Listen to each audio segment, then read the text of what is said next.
President Trump announcing that the U.S. would start testing their nuclear weapons stockpile for the first time since 1992. For more, we are joined by Russia Program Fellow at the Foundation for Defense of Democracies, Ivana Stradner. Welcome, Ivana.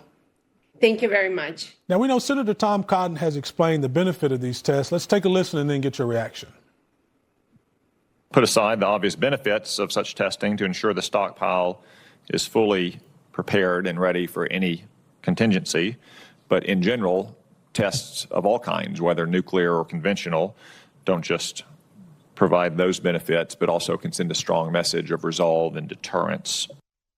He says it sends a strong message of resolve and deterrence. What other message does it send to powers like China and Russia, Ivana? I think this is a very important, costly signal to both Russia and China, especially after the U.S. imposed heavy sanctions on Russia.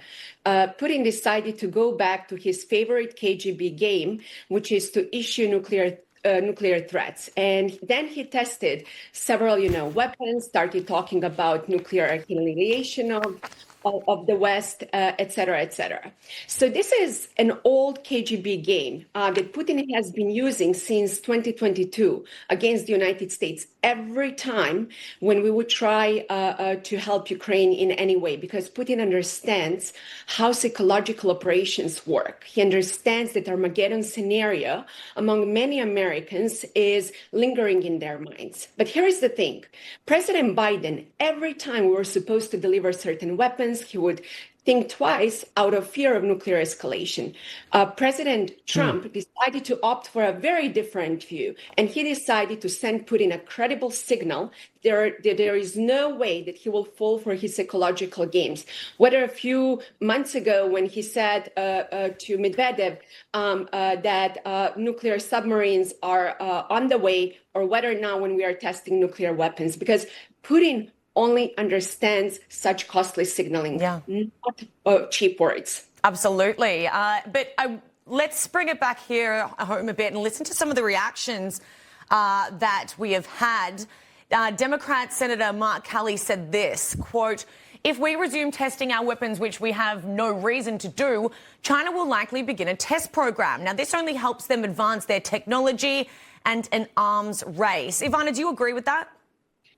So we have to understand that nuclear weapons, it's all about deterrence. And how do you deter your adversaries? By sending exactly such costly signals. So there are no fears of escalation here, whether coming from China or Russia. This is just a very clear message to both of them that the United States is still the big power. Yeah. So, Ivana, I want to talk to you about timing, though, like you mentioned. The news of this testing did come as President Trump was meeting with the Chinese leader Xi Jinping to secure trade deals. And according to Trump, on a scale of 1 to 10, the summit meeting was actually a 12. So were these nuclear tests, was it to put a pin in the relationship the president is trying to build with China? Was that part of it? Did Putin's timing have something to do with the summit?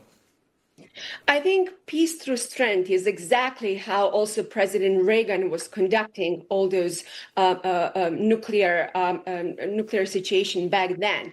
So you have to, when you negotiate, bring something also very costly to the table to understand that who is your adversary and what are you willing to cost to impose.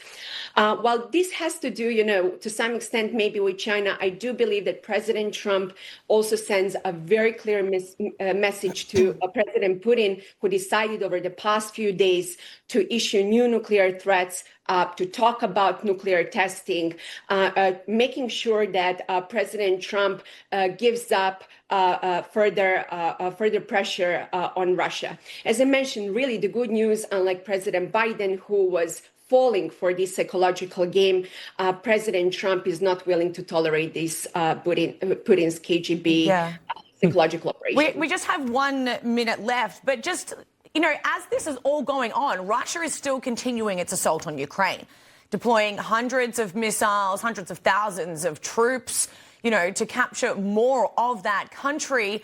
Do you think the results of any of these meetings are going to move the needle for Ukraine there? So I don't believe that talks with Putin are going to alter his behavior. What we need to do, sanctions are a great start. We need to start talking about secondary sanctions, but more importantly, to give Ukraine all the weapons it needs to put Russia on the defensive. Words are cheap, actions speak louder than words. Ivana, you have some Absolutely. great insight this morning. Thanks so much for being with us. We hope to have you back. Thank you. Thank you. Thank you very much.